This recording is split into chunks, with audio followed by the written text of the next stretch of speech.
Hello and welcome to the Eye of the Serpent channel, where I talk about native practices, religion, spirituality, culture, and languages from North to South America. My name is Edgar Martin Del Campo, and what I'm going to be doing today is talk about what I believe is one of the most important Native American lessons that I can give in terms of how it relates to the goals and the scope of this channel. And toward the end of the video, I'm also going to make some comparisons with some of the ideals behind the principles of Chaos Magick. So this is coming from an inspiration that because of a book that I picked up at a vintage store in Comfort, Texas. And this is the Bulletin of the Oklahoma Anthropological Society, Volume 18 from 1969. And there are a couple very interesting articles in here pertaining to the ethnology, the culture studies of contemporary Native peoples of Oklahoma, especially of the Great Plains regions. And the one that is particularly comes to mind here is the first chapter in this volume. And this was written by David E. Jones, who had just written his master's thesis based on fieldwork with the Comanche people, and specifically working on a biography about a woman named Sanapia, who was an eagle medicine woman. And this entire chapter is dedicated to the plants and instruments and other devices that Sanapia has used for her traditional healing. And I wanted to talk about that. That's what I found especially interesting was not just the cataloging of the different items, the herbs and the utensils and tools that she had used, roughly from the first half of the 20th century. But these are then listed with their Comanche name and then the genus and species of the plant when it could be identified, then an English translation, and finally a description of how she uses it for ritual, medicinal, and other aspects of her healing practices. And the part that I found especially pertinent for this video was the fact that it seems rather casually mentioned in kind of in these descriptions, but I found especially pertinent is the influences, the places where she got these different ingredients and items and herbs from. And so I wanted to talk about some of the herbs that she and other instruments that she lists in her paraphernalia. The first of these is the white otter pelt. It couldn't really be positively identified as white otter, but the person that Sanapia, the healer, acquired it from, said that it had come from a white otter. And Sanapia would use this in healing by cutting off little pieces of it and giving it to children for any kinds of illnesses that they may be afflicted with. So it was principally for healing younger patients. And the part that especially interested me here was that this was acquired from Shoshone people in Wyoming.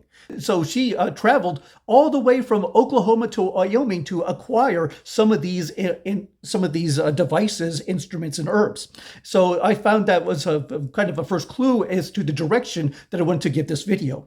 Another one coming to mind is sweet sage, which she acquired kind of indirectly from the Mescalero Apache of southeastern New Mexico, and kind of given to her by the Fort Mill Apaches, who mediates between the Comanches of southwestern Oklahoma and the Mescalero Apaches of southeastern New Mexico. And so here we have another example of an herbal medicine that is coming from another Native American nation outside of Oklahoma, this time coming from the Mescalero Apache. And Sanapia uses this one to very often to sweeten a concoction or to help kind of improve the intake of medicines. If there's a medicine that's too bitter, she will give the medicine, but then also prepare a tea or some other kind of soup that's made from the sweet sage that could then help to take the medicine down. So here is another example that I found especially interesting from this chapter. Another example would be for the use of iris, which Sanapia had acquired and learned about through her mother. Much of her medicinal training came directly from her mother, who was also Comanche and was also a medicine woman. And Sanapia's mother had acquired iris from the Creek nations of eastern Oklahoma. And this is in fact in the chapter, it describes how this is the only herb that Sanapia herself actively raises. The others are typically found out in the wild to grow by the will of nature itself. But the irises come from Sanapia's own gardening. But these ultimately came from the Creek people of eastern Oklahoma. And one last one that I also want to talk about is called Dolza, which doesn't have a translation. It is not identified in the chapter, but there's actually some very interesting commentary about where did this name come from. It could either come from the Shoshone of Wyoming or the mediator, Sanapia's uncle, who came from the Arapaho. So Dolza could either come from an Arapaho pronunciation or the Shoshone, or perhaps a Comanche approximation of one of those two words. It isn't clarified in this reading, but here we have another example of at least five different nations that are in communication with one another. So Sanapia's traditional healing is not just what she learned within the vacuum, like in a sealed environment of the Comanche nation itself, but rather she went out and has been communicating, networking, exchanging with many of the other native nations around her, to the west, to the east, to the north, and so on. So we have then an example from the Shoshone of the white otter fur, from the Apaches, the sweet sage, the Dolza, from the Shoshone and the Arapaho, and also have the irises that come from the Creek. So all these different traditions. So this is an important part of what makes her such a powerful practitioner, is that she can heal because she's not only learning from the traditions of her own nation, but she is learning from the other native societies around her. There is an ongoing dialogue and communication with the other peoples, not just within her own tradition. And that, I think, is one of the most important lessons that I can give for this channel, because that is also the scope and the aim of this channel, is to look at the lessons that can be gained by talking and learning to and learning from the various traditions of the native cultures from North, Central, and South America. And I can also think about other traditions, other places in the Americas where this idea also holds. I'm thinking, for example, about in Mexico, in Veracruz, where I did my field work in the Huasteca area of northern Veracruz near the Gulf of Mexico. The Nahua are one of several indigenous communities in that part of northern Veracruz. So the Nahua, or the descendants of the Aztecs, have been in long communication with the Otomi, with the Tepehua, with the Totonaco, with the Tenec, who are actually a Mayan language in northern Veracruz. And here too, we have this ongoing communication with many native Nahua healers would actually go to learn from the Otomi masters in order to demonstrate their credentials and kind of like their qualifications to be effective and powerful healers, is because they go to the Otomi to learn from the masters of Cruz Blanca and some of the other communities, which I also talk about in my videos on the Day of the Dead, on Carnival Week, and some of the other indigenous customs that I have filmed for this channel.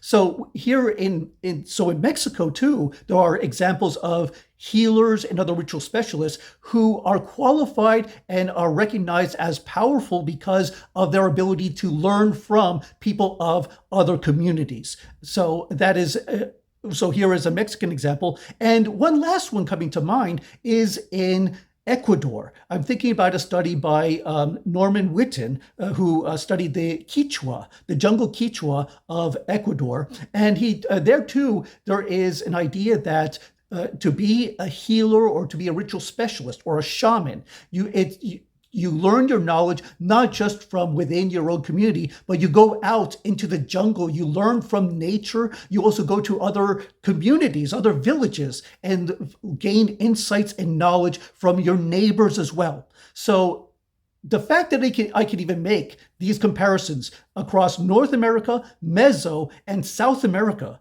also speaks to what I am intending to do with this channel, the ability to talk across different parts of the Americas and find those common ideas, those common patterns and traditions, and see if there are any kinds of general statements or principles that are guiding these Native American customs and thoughts in different parts of North, Meso, and South America. So those are, I thought, I just being able to come up with all of this from this one chapter is, I think, one of the most important things that I can say about how I use these individual sources to come to kind of the bigger ideas that I'm looking to share for this channel. I also wanted to say a few things about how this relates to Chaos Magick, because I've talked about these ideas and these practices in other videos, and there is an emphasis on the individual experience and practice. Each individual is going to bring with them their own personalized repertoire and practice into the working, because it is by definition eclectic. It is about trial and error. And so while there are some very important fundamental principles that guide all the Chaos Magick traditions, such as, like, say, the idea of the psychological model, the idea that your mind, your beliefs guide the power of the practice. And here too, the thought that and the intentions that you put into the working is also very powerful. And I saw a lot of this in the biography of Sanapia, the Comanche medicine woman, Eagle medicine woman. And an example of her individual practice, the ways in which she brought in some of her own kind of customized her practices to her own individual experiences, is including her use of the Bible. This is something that she did not acquire from her parents. This is something that came from her own experience. And also some of the more modern medical applications, like, so for example, pieces of broken medicinal vials, or trying to talk about bronchitis. This was an example that was used in the chapter. So her encounters with tradition, like contemporary Western medicine, have also guided her individualized approach to being an effective Comanche medicine woman. So even in the chapter itself, there are cases where you could kind of take a Chaos Magick reading of the ways that she applies both traditional knowledge and her individual experiences to become an effective healer from this combination of both the traditional and the individual. So that this is something that you find in many Native American traditions, that the healer or the ritual specialist is drawing from both that long tradition and continuity of knowledge and practice, but at the same time bringing in some of their own personal, individual kind of flavor to make it their own and make it powerful through both what comes from the lineage and also what comes from the individual personal experience. So that is very much like the directions that I look to apply for the channel itself. So I want to thank you for following me on this explanation, and I look forward to talking further about more of these ideas and how that relates to the big picture of Native American traditions for the Eye of the Serpent channel. So thank you again. Please like, share, and subscribe to the Eye of the Serpent channel. Your support goes toward research, travel, and production. Thank you again for watching, and good roads.